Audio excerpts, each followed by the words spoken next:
हम अपनी स्किल को बढ़ा सकते हैं। मैं हमेशा एक चीज़ आपसे कहता हूँ कि यूपीएससी मेरे लिए एक वॉर की तरह है, और जैसे वॉर जो है केवल साहस से नहीं लड़ा जा सकता, केवल जो है वो वीरता की कहानियों से नहीं लड़ा जा सकता। युद्ध को जीतने के लिए जो प्रैक्टिकल स्ट्रैटेजी होती है कि आप कितनी सटीक स्ट्रैटेजी बनाते हो, और दूसरा उस स्ट्रैटेजी यानी उस रणनीति पर आप कितना सटीक तरीके से काम करते हो। युद्ध में हमें हर तरह के दांवपेच का अपनाने की जरूरत पड़ती है। इस तरह यहाँ पर भी एक युद्ध की तरह है, जहाँ प्री, मेंस और इंटरव्यू हमें अलग अलग स्ट्रैटेजीज की अलग अलग समय पे जरूरत पड़ती है। हमें अच्छी जो है वो हमें ऑब्जेक्टिव क्वेश्चंस को करना आना चाहिए, हमें उसको क्रैक करना आना चाहिए, हमें मैथ्स की भी नॉलेज होनी चाहिए, हमें जीएस की भी नॉलेज होनी चाहिए। हमारे पास ऐसे सेगमेंट्स भी होने चाहिए जहाँ पर हम मेंस में अच्छी आंसर राइटिंग कर सकें, ऐसे राइटिंग, हमें बोलना अच्छा आना चाहिए, हम इंटरव्यू में जो है क्विक जवाब दे सके। तो हमें कई स्तर पर अपनी रणनीति बनानी पड़ती है। इसीलिए यूपीएससी को वो स्टूडेंट जो एक एग्जाम के तौर पर देखते हैं वो अक्सर फेल हो जाते हैं। ये बहुत इंपॉर्टेंट एक फंडा है। जिनको लगता है कि नहीं ये एक एग्जाम है, ठीक है, तो वो क्या होता है, वो फिर वो एक चरण के एग्जाम अपने यूनिवर्सिटी के एग्जाम से उसको जो है वो कंपेयर करते हैं कि भाई मेरे स्कूल में, मेरे यूनिवर्सिटी में ऐसा एग्जाम हुआ था। जबकि यूपीएससी पूरे व्यक्तित्व का परीक्षण है, पूरा आपकी पर्सनालिटी ट्रेड्स को वो चेक करता है, आपके पेशेंस को चेक करता है, आपके टेम्परामेंट को चेक करता है, आप कितने लंबे समय तक कॉन्सेंट्रेट हैं, आप ऑब्जेक्टिविटी में भी महारथी हैं, आंसर राइटिंग में भी महारथी हैं, आप अपने आप को एक्सप्रेस भी अच्छा कर पा रहे हैं। तो वो मल्टीपल लेवल पे आपको चेक करता है। और स्टूडेंट ये सोचता है कि शायद कुछ किताबें पढ़ लेने से या कुछ फंडामेंटल पूरा कर लेने से मैं जो है आईएएस बन जाऊंगा। और ऐसी संख्या लाखों में, हजारों में नहीं, लाखों में इस तरह के स्टूडेंट हैं जिनको लास्ट में हताशा हाथ लगती है। यहाँ मेरी एक कोशिश है जहाँ आपको ये समझना पड़ेगा कि ये पूरा एग्जाम आपकी पर्सनालिटी का एग्जाम है। आपको एक पर्सनालिटी ट्रेट क्रिएट करना पड़ेगा जहाँ पर आप जो है वो बहुत प्रमुखता से अपनी चीज़ों को जो है वो सामने लेकर आ सकें। इन सेमिनार्स के माध्यम से, जो ब्रेकफास्ट स्टडीज है, उनके माध्यम से मैं लगातार ये कोशिश कर रहा हूं कि आप उन चुनौतियों को समझ सकें, उन चुनौतियों को अच्छी तरीके से कर सकें। और सबसे बड़ी बात है, स्टेप बाय स्टेप मैं आपको जीरो से लेके चल रहा हूं। अगर मेरे पहले सेमिनार की श्रृंखला थी जहां पर मैंने आपसे एक फिलोसफिकल बेस शुरू किया था कि कैसे अपने आप को, अगर आप पहला सुबह सुबह उठते हैं और पहली सुबह सुबह उठते ही आपका अगर पहला ख्याल यूपीएससी लबासना नहीं है, तो फिर इसका मतलब है आप अपने दिन के लिए एक चुंबक यानी अट्रैक्शन क्रिएट नहीं कर पाओगे। मेरे कई स्टूडेंट ने कहा कि सर अब मैं उठता हूं और सुबह पहला जो ध्यान करता हूं वो लबासना के गेट का करता हूं, वो यूपीएससी के बारे में करता हूं। तो इससे क्या होगा कि धीरे धीरे आपका शुरुआत में तो ये बेवकूफ़ी पला वाला हाथ लगेगा कि यार ये तो कोई बहुत बेकार की चीज़ है, लेकिन शायद आप अपने सबकॉन्शियस माइंड को समझना शुरू करोगे कि धीरे धीरे जब हम उस प्रैक्टिस को करते हैं तो हमें कुछ पलों के लिए ही सही, कुछ घंटों के लिए ही सही, हमें एक बड़ी अजीब सी जो है वो एक मोटिवेशन मिलता है। हम उसके लिए जो है ऐसा लगता है कि एक बहुत बड़ी ऊर्जा हमारे अंदर जो तरंगित हो रही है। ये लॉ ऑफ अट्रैक्शन है और ये हमेशा से जो है वो दुनिया में काम करता आया है। तो सबसे पहला काम मैंने आपको बताया था कि आपको सबसे पहले जो है वो अपने ड्रीम्स के बारे में, जिसके लिए आप डिजायर रखते हो, आपके अंदर एक बर्निंग डिजायर है, उसको आप जो है वो पूरी तरीके से अपने अंदर आत्मसात करने की कोशिश करो। फिर मैंने आपको बताया था हम फेल क्यों होते हैं, और जहां पर मैंने आपको आपके पैशन और आपकी विशेष के बीच में अंतर बताया था। बहुत ध्यान से आपको अपना पैशन डेवलप करना है, आपको अंदर एक जो है वो एक आग लेकर आनी है जो यूपीएससी के लिए आपको लेकर जाएगी। आपको मैंने हमेशा कहा था कि पर्सनालिटी ट्रेट्स पे जो है वो हमेशा कार्य करना है। तो आपको हमेशा, आप कहाँ बोलते हैं, क्या लिखते हैं, कैसे है। अब क्या होता है, जैसे ये फ्री क्लासेस हैं तो फ्री तो हमारे यहाँ लंगर में बंटता है, फ्री की कोई वैल्यू तो होती नहीं। अब जैसे एक स्टूडेंट है बेवकूफ कहीं का, अब एक स्टूडेंट ने पूछा कि सर कहाँ रह गए, आज क्लास जो है 10-10 पे रखी गई। मैं इसलिए कह रहा हूँ, उसके लिए ये हार्ड वर्ड यूज कर रहा हूँ, ठीक है, अभी मैं उसका नाम भी ले लूंगा। तो उसने कहा वो उजांग सर खो गए हैं, ठीक है सर कहीं खो गए, 2 मिनट का लेट हुआ। आपके अंदर इतना धैर्य नहीं है, आपका दिमाग जो इतना खोखला है कि आपके पास 2 मिनट का आपके पास जो है धैर्य नहीं है कि टीचर आ रहे हैं, चलो हम तब तक पिछली बातों को रिवाइज करें। यू जस्ट स्टार्ट कमेंटिंग, ठीक है। तो आज आप कमेंट कर लो, कोई बात नहीं है, मैं तो अपना काम जो कर रहा हूं, लेकिन तुम जो तुम्हें फ्री में मिल रहा है तो तुम्हें उसकी कोई वैल्यू नहीं है। अभी इसी की फीस होती तो मुंह बाके जो है कॉपी किताब लेकर बैठे होते। तो वही चीज है ना, कई बार मुझे भी लगता है कि फ्री में चीजों को नहीं दिया जाना चाहिए। अच्छी से अच्छी चीज की जो है वैल्यू खत्म हो जाती है। किसी विद्वान ने कहा भी है कि अगर आपको विश्वास है कि आप बहुत अच्छी चीज दे रहे हैं तो उसको कभी फ्री में मत दीजिए, जिसको जरूरत होगी वो ले लेगा। तो ऐसा क्या होता है, जो ओपन मंच होते हैं वहां से ढेर सारे जो है वो आ जाते हैं जिनको ना अपने करियर से कोई मतलब है, ना वो, उनके लिए लाइफ एक इंजॉयमेंट है। तो आज वो लाइफ से इंजॉय कर रहे हैं, कल लाइफ उनके साथ बहुत इंजॉय करेगी, ठीक है। ये वही होंगे जो ट्रेनों में धक्के खाएंगे, ये वही हैं जो दूसरों के लिए पिज्जा डिलीवर करेंगे, ये कहीं अलग से नहीं आते हैं। तो लाइफ में आपको हर पल जो है उसकी इज्जत करनी सीखनी पड़ेगी। उसके लिए आपको बहुत सीरियस होकर जो है रहना पड़ेगा। आपको ये समझना पड़ेगा कि मेरा वे ऑफ डिलीवरी क्या है। पर्सनालिटी ऐसे नहीं आती है, ये जादू से नहीं बनती है। हर क्षण आप जिम्मेदार हैं अपनी पर्सनालिटी को बनाने या बिगाड़ने के लिए। आप क्या बोलते हैं, आपके अंदर धैर्य कितना है, आपका एटीट्यूड कैसा है चीजों के प्रति, आप जैसे मैंने पहले भी कहा था कि ग्रेटिट्यूड आप कितना रखते हैं, यानी कि आप आभार कितना जता सकते हैं कि मुझे जो मिल रहा है मुझे उसका जो है पूरा जो है वो उपयोग करना है, रेदर देन कि आप आकर और जो है वो पूरा माहौल खराब करने का प्रयास करते हैं। ऐसे हमेशा बच्चे मिलते हैं। कई बार मुझे लगता है कि मुझे ये सीरीज बंद कर देनी चाहिए, ऐसे जैसे एक दूसरे के साथ बातचीत करना, ऊट पटांग के कमेंट करना। तो मैं हमेशा इस बात को समझता हूं कि शायद धीरे धीरे करके ये जो मुफ्त की चीजें हैं उनको बंद ही कर देना चाहिए, क्योंकि हर स्टूडेंट उसकी इज्जत नहीं समझ पाता। ठीक है, वो कई बार अपने आप को गरीब कहता है, लाचार कहता है, लेकिन वो होता वही है, क्योंकि वो जानता है कि फ्री में मिल रहा है, यहाँ नहीं कहीं और बटेगा, तो लंगर की तरह वो जो अपने थाली लेके यहाँ वहीं वहां कहीं और बैठ जाएगा। तो ये एक बहुत ही गलत एटीट्यूड है। मैं इसलिए कह रहा हूँ क्योंकि कई बार आपको डांटना भी बहुत जरूरी है। आपको पता नहीं चलता है कि आप अपने अंदर क्या निगेटिव चीजें लेकर आ रहे हो। ठीक है, आप उसको कूड़े की तरह भरते चले जाते हो, फिर आप आगे चलकर जो है यही कूड़ा जब आप मुंह से निकालते हो, कहीं पर भी होता भाई ये कूड़ा इसने पहले भरा होगा तभी तो यहाँ बोल रहा है, तो ये जो है वो कहीं ना कहीं आप बोलोगे और फिर वहां पे आपको असफलता हाथ मिलेगी।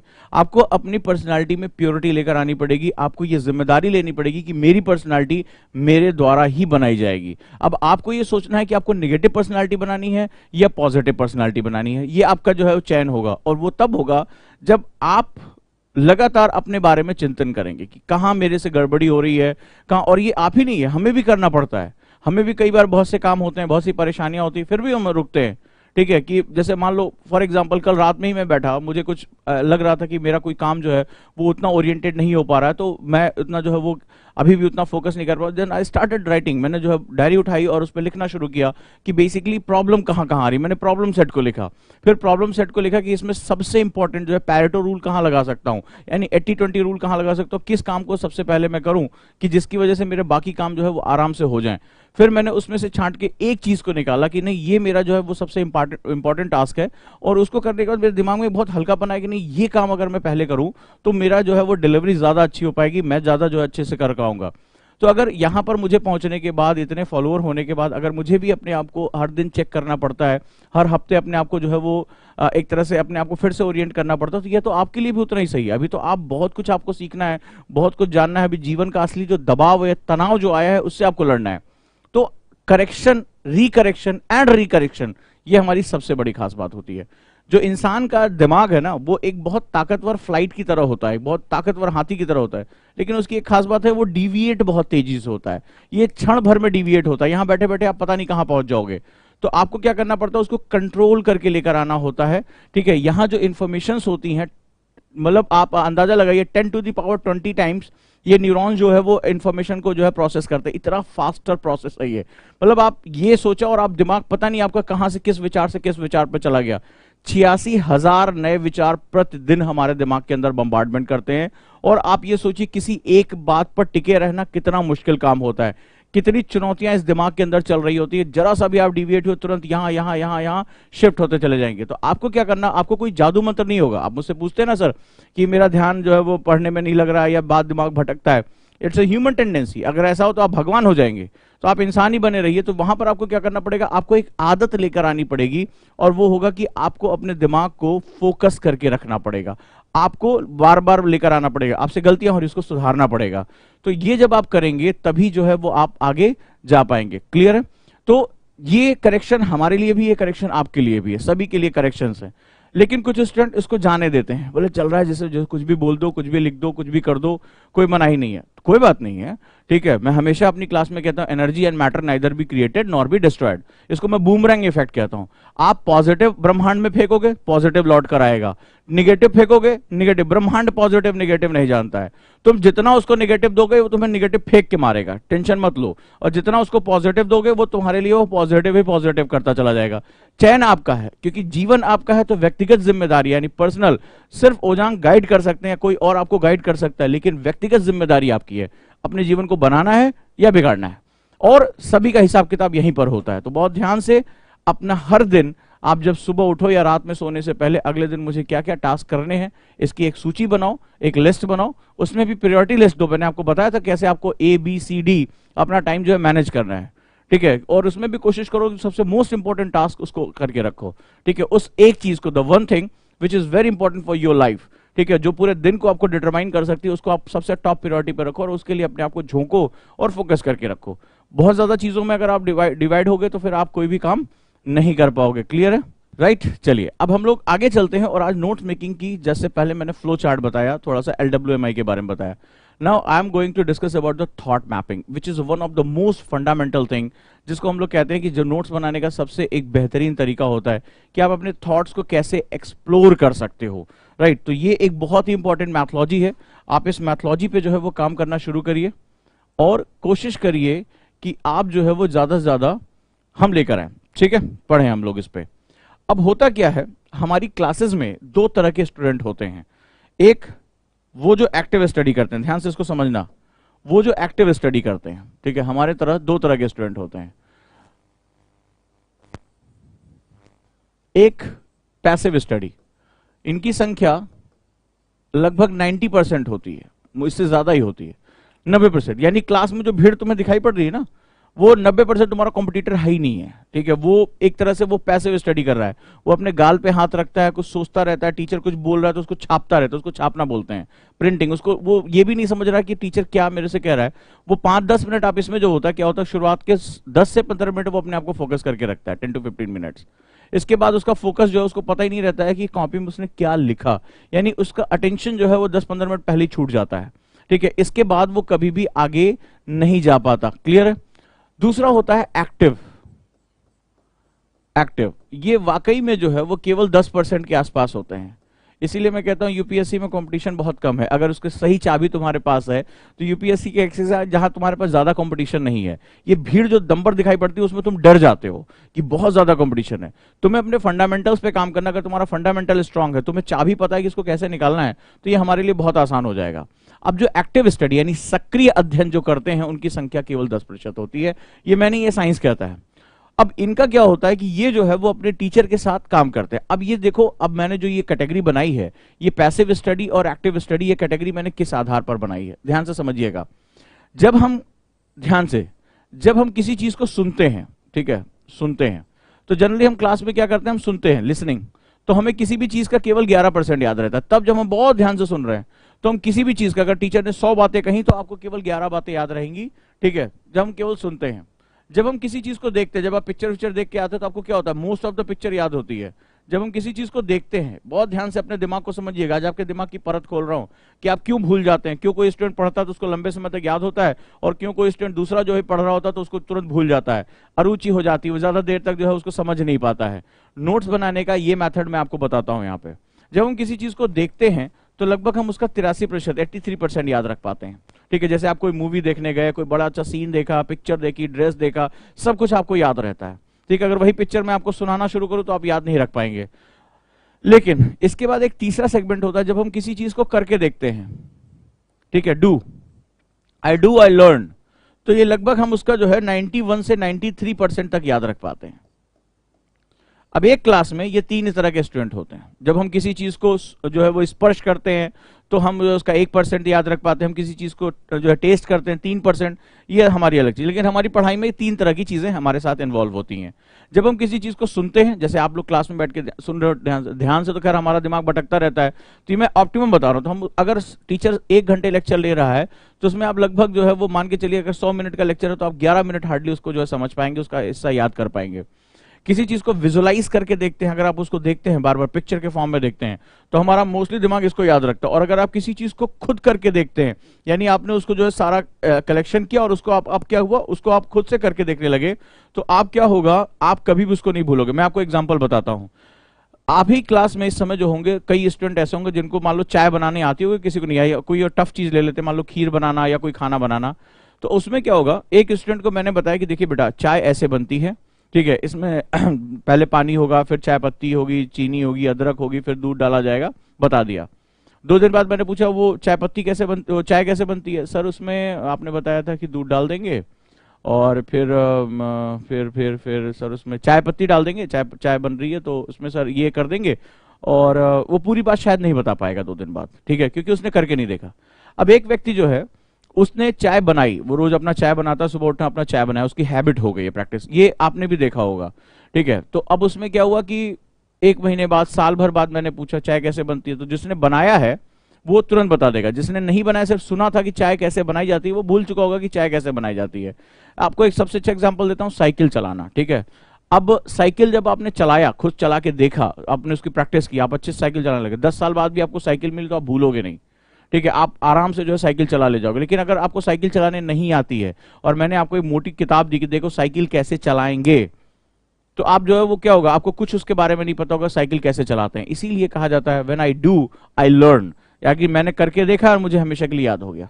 आपने क्रिकेट खेला है, आपको पता होगा कि आपको कैसे शॉट लेना है, 10 साल बाद भी आप क्रिकेट के लिए जो है वो बल्ला घुमा लोगे और शॉट ले लोगे, अगर आपने खूब प्रैक्टिस की है अपने बचपन में। ये बहुत सिंपल सा फंड है, ये आपके साथ भी हुआ है, जिन चीज को आप कर कर देखते हो वो लंबे समय तक आपको याद रहती है। यही जो है वो खेल होता है एक्टिव स्टडी और पैसिव स्टडी का। क्लास में जब हम जाते हैं, ठीक है, किसी भी हम क्लास में जा रहे हैं, तो हमारे पास टाइम होता है फिक्स, ठीक है, जो डेट है एग्जाम की वो सभी के लिए समान होगी। आप चाहे गांव से आ रहे हो, देहात से आ रहे हो, हिंदी वाले हो, इंग्लिश वाले हो, चाहे कश्मीर से हो, कन्याकुमारी से हो, सभी के लिए डेट एकदम यूपीएससी की फिक्स होती है। यानी जो हमारे पास समय होता है, यानी टाइम, वो हमारा नियत होता है, बिल्कुल फिक्स टाइम हमें मिलता है कि इतने टाइम में ही हमें अपनी पढ़ाई करनी है। ध्यान से समझना, आपको मैं पास होने वाले स्टूडेंट और फेल होने वाले स्टूडेंट के बीच का अंतर एक ही मिनट में बता देता हूं, ठीक है। हम पास क्यों होते हैं और फेल, अब आपको चॉइस करना है कि आपको किस कैटेगरी में आना है, ठीक है। सेम टाइम है, टीचर भी सभी का लगभग सेम होता है, वो टीचर अपनी क्लास में जो है सभी के स्टूडेंट को जो है वो एक साथ डिक्टेट करता है, एक साथ पढ़ाता है। लेकिन स्टूडेंट का दो तरह का दिमाग होता है, ठीक है, एक ट्रेंड माइंड और एक अनट्रेंड माइंड। मैं पास और फेल वर्ड को यूज नहीं करना चाहता, और पास फेल कुछ नहीं होता है, सिर्फ एक ट्रेंड माइंड होता है और एक अनट्रेंड माइंड होता है, ठीक है। अनट्रेंड माइंड, उसको नहीं पता होता कि इस क्लास का मुझे कैसे सदुपयोग करना है, कैसे इसको निचोड़ लेना है, कैसे अपने आप को अगले चरण में लेकर जाना है। और जो ट्रेंड माइंड होता है वो जानता है कि मुझे अपने टीचर के साथ कैसे जाना है, कैसे इसको निचोड़ लेना है और कैसे अपने आप को ऑप्टिमाइज करना है। क्लियर है?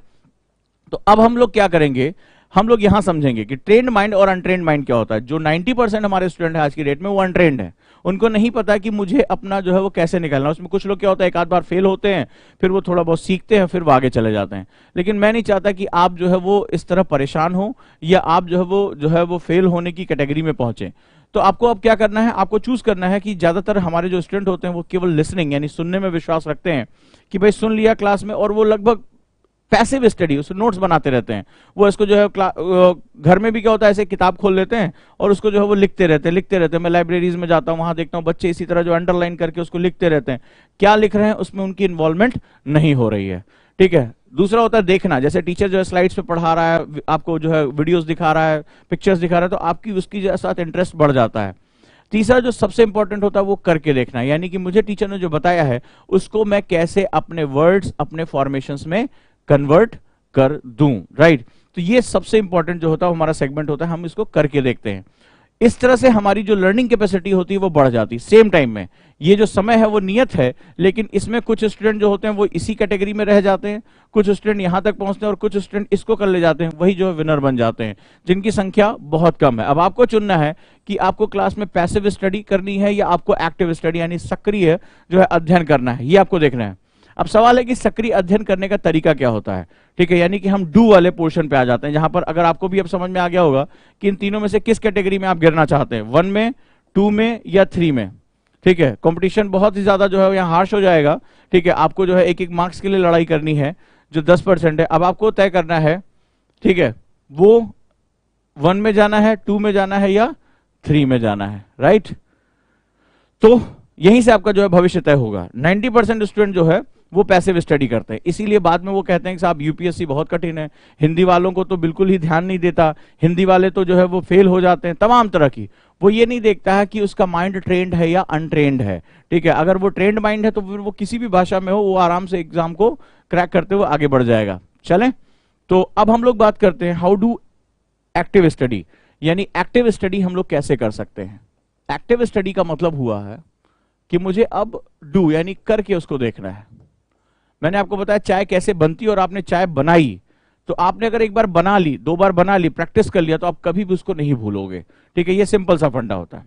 यूपीएससी में जो डू वर्ड है वो होता है कि जैसे हम जो भी चीज सुन रहे हैं, मैं लेक्चर ले रहा हूं, सपोज दैट मैं अभी आपकी क्लास ले रहा हूं, और मैं अगर आपसे अभी कहूं कि मेरी क्लास का एंड क्या होगा या जो है वो प्रोस्पेक्ट्स क्या होगा, तो आपको इसको अपने साथ करते हैं। अब आप में से क्या होगा, कुछ स्टूडेंट ऐसे जो है मोबाइल के सामने ऐसे बैठे होंगे और सुन रहे होंगे, कुछ सोच रहे होंगे, हो सकता है उसमें से कुछ यहाँ पे खाली मुंह बाके बैठे हों, और हो सकता है कुछ जो है चैट कर रहे हैं, कुछ लड़कियों का नंबर पूछ रहे हैं। ठीक है, ये ओपन मंचों के साथ बड़ा दिक्कत यही होता है, मैं देखता रहता हूँ इसमें जो है वो एक दूसरे से, उनको कोई मतलब नहीं कि कौन टीचर क्या बात कर रहा है, कोई बात। मैंने कहा ना, आज तुम जिंदगी के मजे लो, कल जिंदगी तुमसे मजे लेगी, ये बहुत क्लियर फंडा होता है। और लोग दोगे मजे, बड़े आराम से दोगे। ठीक है, रात में 10 बजे भी किसी घर पिज्जा पहुंचाओगे। तो यहां पर आपको सोचना है कि एवरी टाइम हम बहुत ज्यादा फोकस होकर हमें पढ़ाई करनी है।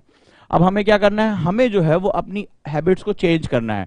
हमें पैसिव स्टडीज से एक्टिव स्टडीज की तरफ जाना है, राइट, एक्टिव स्टडीज की तरफ जाना है। और एक्टिव स्टडीज में हमें डू करके देखना है। अब इस समय जैसे बहुत से स्टूडेंट होंगे, ईमानदारी से बताना, इस समय मुझे कम से कम 2000-2500 बच्चा मुझे देख रहा है।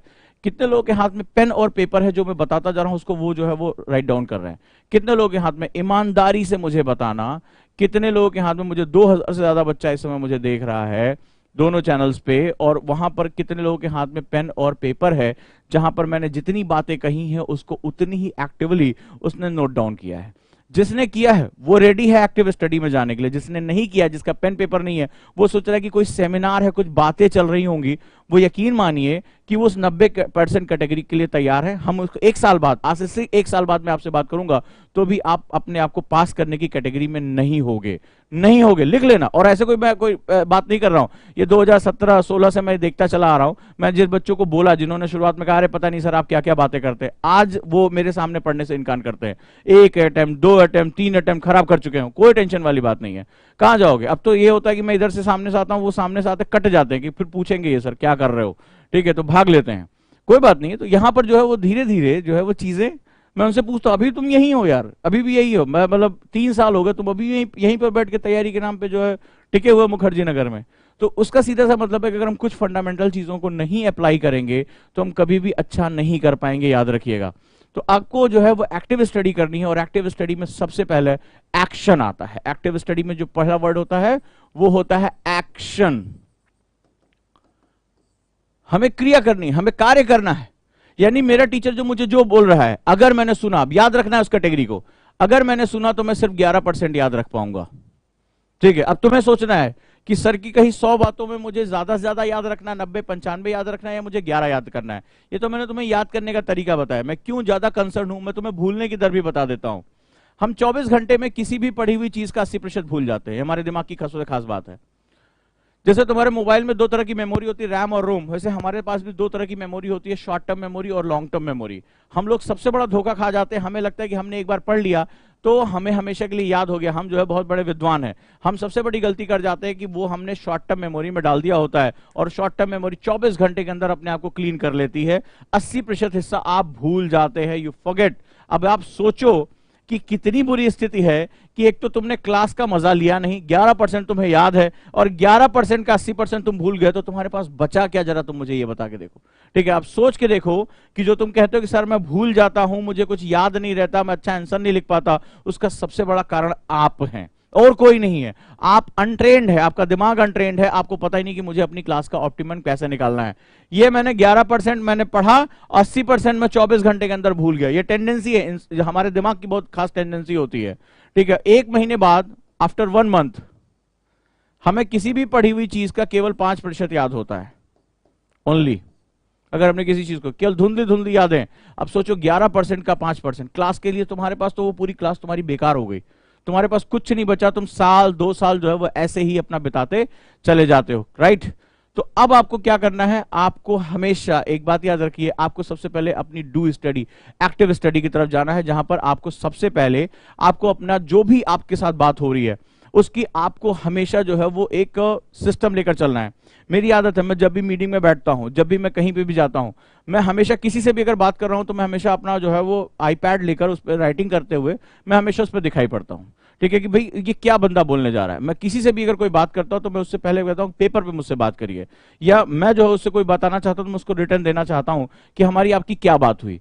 क्योंकि क्या होता है कि 15 दिन बाद 20 दिन बाद मैं भूल गया कि मेरी आपसे क्या बात हुई, और अगर मेरे पास वो मेरी फाइल है, मेरा फोल्डर है, मैं तुरंत उसको पलटूंगा और मुझे तुरंत के तुरंत याद आ जाएगा मैंने क्या चीज। अच्छा, मैं जब किसी से बात करता हूं तो मैं जो है वो थॉट मैपिंग करता हूं, ठीक है, पूरी पूरी बात नहीं लिखता, सिर्फ जो इंपॉर्टेंट पॉइंट्स हैं सिर्फ उनके बारे में बात करता हूं, यानी 1 पेज या 2 पेज के अंदर मेरी पूरी बात हो जाती है। मुझे आगे उसको रिकॉल करने में बड़ी आसानी होती है कि मेरी क्या बात हुई थी 1 महीने पहले, 2 महीने पहले। आपको भी क्या करना है, सिर्फ जल्दी, मैं तो कोई क्लास नहीं ले रहा हूं, मैं तो मीटिंग कर रहा हूं, लेकिन उसमें भी अगर मैं किसी की बात सुन रहा हूं तो मैं उसको लिखता जाता हूं, इससे मेरे पास हमेशा डॉक्यूमेंट्स हो जाते हैं। मैं आपको क्यों बताता हूं, आप लोगों ने थॉमस अल्वा एडिसन का नाम सुना है, ठीक है, संसार के सबसे महानतम वैज्ञानिकों में से एक है, सबसे ताकतवर बिजनेसमैन से एक, बिजनेसमैन से, जनरल इलेक्ट्रिक के जो मालिक थॉमस अल्वा एडिसन ने अपने पूरे जीवन में 5 लाख से ज्यादा पेज लिखे थे। 5 लाख से ज्यादा पेज, वो कोई भी बात होती थी उसको नोट डाउन करते थे, कोई बात होती थी वो जो है वो नोट डाउन करते थे। यही टेस्ला की आदत थी, यही एडिसन की आदत थी, और दुनिया के तमाम जैसे लोग हैं हमेशा, अल्बर्ट आइंस्टाइन जो आप जानते हैं कि संसार के सबसे महानतम वैज्ञानिकों में से एक, उनकी जेब में हमेशा जो है वो एक डायरी और एक पेन रहता था, वो कोई भी बात होती थी उसमें नोट डाउन करते थे, फिर वो अपने घर जाकर जो है उसको मेन डायरी में, अपनी मेन नोटबुक में उसको उतारते थे। यानी नोटिंग करना, यानी कि अपनी बात को रखना, यानी किसी भी चीज को जब आप सुन रहे हो उसको एक्शन के साथ इन्वॉल्व कर देना, ये हमारी एक्टिव स्टडी की पहली और सबसे मूलभूत शर्त है। यानी आज से आपको क्या करना है, हमेशा अपने साथ एक डायरी और एक पेन रखना है। शुरुआती दौर में जब मेरे पास डिजिटल इक्विपमेंट्स नहीं थे तो मैं अपने गले में, जैसे कई बार पेन भूल जाता था तो लॉकेट की तरह एक पेन आता था, ठीक है, आर्चीज का पेन आता था, उसमें क्या हो, लॉकेट की तरह छोटा सा पेन होता था, वो गले में डाल लो, तो मैं उसको डाल लेता था ताकि अगर मेरा पेन कहीं भूल जाए, अक्सर मैं भूल जाता था तो मैंने उसको गले में डाल लिया था माला की तरह, कि वो पेन रहता था, और एक छोटी सी डायरी हमेशा पॉकेट डायरी रहती थी, तो वो कोई भी अगर चीज हो तो उसके साथ आपने नोट डाउन कर लिया, वो आपके लिए भविष्य के लिए बड़ी इंपॉर्टेंट काम आती है। यानी जो पहला हमारा एक्शन फेनोमेनन होता है वो होता है नोटिंग करना। अब जैसे आप में से कई लोग जो है, आज तो आप डिजिटली बहुत इक्विप्ड हो, डिजिटली बहुत अच्छा काम कर सकते हो, आज आपके पास अच्छे अच्छे सॉफ्टवेयर भी अवेलेबल है, लेकिन जो भी चीज है, जैसे आज आपने कुछ न्यूज़पेपर में पढ़ा, आपको एक लाइन बहुत अच्छी लगी, आपको कुछ एग्रीकल्चर पे अच्छा मिला, कहीं पर भी आप पढ़ के उसको क्या करते हो, ऐसे पढ़ते हो उसको निकाल देते हो, ठीक है। आपने अगर उसको वहीं का वहीं नोट डाउन कर लिया तो आप ये समझिए कि वो आपके लिए हमेशा हो गया। अभी मुझे याद है कि जिन दिनों मैं जो है वो पढ़ाई इस तरह का अपना जो शुरुआती दौर में पढ़ाई करता था, तो मेरे पास एक पतली छोटी सी डायरी थी, ठीक है, और मैं उसमें जो है वो जो उसमें लिखा करता था। अब वो डायरी क्या, वो बीच में कुछ साल तक मिस हो गई, ठीक है, और वो किताबें भी मेरे हाथ से निकल गई, कुछ इधर उधर हुआ, इधर उधर आने जाने में किताबें मेरे हाथ से, अब मुझे बड़ा पछतावा हो रहा था, क्या हुआ, अचानक से एक दिन वो, ठीक है, वो सामान में, पुराने सामान में वो डायरी मिल गई, पतली सी डायरी थी, और वो डायरी मिली, और मैंने जब उसके अंदर देखा कि मैंने कितने जबरदस्त अच्छी अच्छी लाइनें उसमें लिख रखी हैं, तो मुझे एक बहुत ही उत्साह मिला कि वाह, मेरा जो बहुत बड़ा खजाना मेरे को वापस मिल गया। इनको ढूंढने के लिए मुझे वो किताबें ढूंढनी पड़ती, दोबारा पढ़ना पड़ता। ये नोटिंग का सबसे बड़ा फायदा होता है कि आपके पास एक एसेट क्रिएट हो जाता है, नंबर 1। तो आज से आपको क्या करना है, आपको नोटिंग करने की आदत डालनी है, आपको जो भी कोई बात है उसको आपको नोट डाउन करना है। अब नोटिंग कैसे करनी है, इस पर हमारी बातचीत होना बहुत ही ज्यादा जरूरी है कि हमारा नोट डाउन कैसे होना है। तो आज के लिए मैंने जो आपको सबसे इंपॉर्टेंट बात बताई, जाओ आपको आज से यहां से तय करना है कि मुझे दोनों में से कौन सी स्टडी करनी है, ठीक है, एक्टिव स्टडी या पैसिव स्टडी। आप तय कर लो, आप डे 1 से ही तय कर लोगे कि आपको किधर जाना है, फेल वाले की 90% की कैटेगरी में जाना है या जो टॉप 10 की कैटेगरी में आपको जाना है। दूसरा, हम कैसे याद करते हैं, ये बात याद रखिएगा, ठीक है। तो अब आपको क्या करना है, काम करते समय आपको एक एक्शन, अब एक नई चीज बता रहा हूं, एक्शन प्लस पिक्चर्स। हमारा दिमाग सिर्फ पिक्चर्स के फॉर्म में समझता है, हमें एक्शन और पिक्चर्स को एक साथ लेके चलना है, क्लियर है। एक्शन और पिक्चर्स जो भी आप बात करें उसमें पिक्चर्स बनाने की कोशिश करिए। नेक्स्ट वन, तो हम यहां आते हैं और हम सबसे पहले क्या करेंगे, हम अपने एक्शन को इन्वॉल्व करेंगे। और आज से आप जब भी टीचर कोई भी बात कह रहा है उसमें आपको सबसे पहले 3 कैटेगरी में अपने एक्शन को करना है। नोटिंग 3 कैटेगरी में होगी, या तो आपको मैं जो भी बात कह रहा हूं उसका फ्लो चार्ट बना लो, ठीक है, फ्लो चार्ट बना लो, या तो इसका स्पाइडर, सबसे आसान होता है स्पाइडर डायग्राम, स्पाइडर डायग्राम। और इसके बाद जो होता है सबसे टॉप क्लास जो होता है जिसकी प्रैक्टिस करके आप बहुत कुछ अचीव कर सकते हो। आज की डेट में न्यूज़पेपर में मैं कोई नोट्स नहीं बनाता, न्यूज़पेपर मुझे हार्डली 10 मिनट मिलता है पढ़ने के लिए, लेकिन अगर आप मुझसे पूछ लो किस पेज पे कौन सी खबर आई है, कहाँ क्या है, ओरिएंटेशन क्या है, क्लास में हूबहू मैं उसको बोल देता हूँ, क्योंकि वो मैंने उसके लिए एक मेथड डेवलप किया, थॉट मैपिंग, ठीक है, थॉट मैपिंग। इसको माइंड मैपिंग भी कहते हैं, लेकिन माइंड मैपिंग और थॉट मैपिंग में मैंने जो है यूपीएससी के हिसाब से काफी मॉडिफिकेशन किया है। सो ये थॉट मैपिंग प्रोसेस से आप काफी कुछ जो है वो आसानी से कर सकते हो, एक प्रश्नों की श्रृंखला अपने दिमाग में क्रिएट कर सकते हो। ये 3 स्तर होते हैं। अब जैसे मैं आपसे बात करूंगा, आपने मेरी अभी जो क्लास की है उसके आपने फ्लो चार्ट कितना बनाया, मैंने क्लास कहां से शुरू किया, इसके बारे में क्या बात किया, इसके बाद में कहां गया, आपको वो सारी चीजें कम से कम वर्ड में आपको इसके बारे में पता करना है। सो आज से आपको एक चीज करना है, केवल सुनने से आपका काम नहीं चलेगा।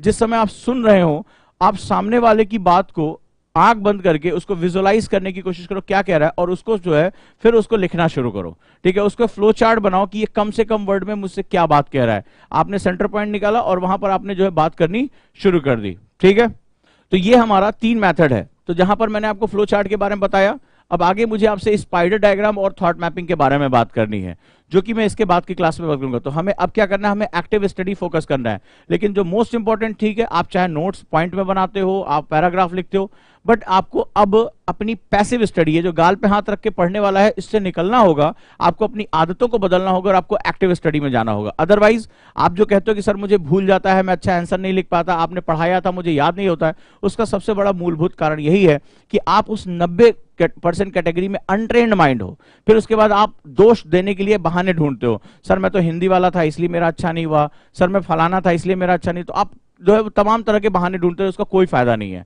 तो आपके बहाने ना कोई सुनने के लिए यहां बैठा हुआ है, और जीवन आपका है। आपको यह सोचना है कि मुझे अपनी स्किल्स को बढ़ा के लड़ना है या मुझे किनारे बैठ के रोना है। ठीक है, तो रोने वालों के आज किसी को इतना समय नहीं कि रोने वालों का जो है वो रोना कोई सुन सके। सो बेहतर है कि आप अपने आप को बेस्ट परफॉर्मेंस की तरफ लेकर जाओ, अच्छे से काम करने की कोशिश करो, और जो है वो अपनी लड़ाई को आगे लेकर चलो।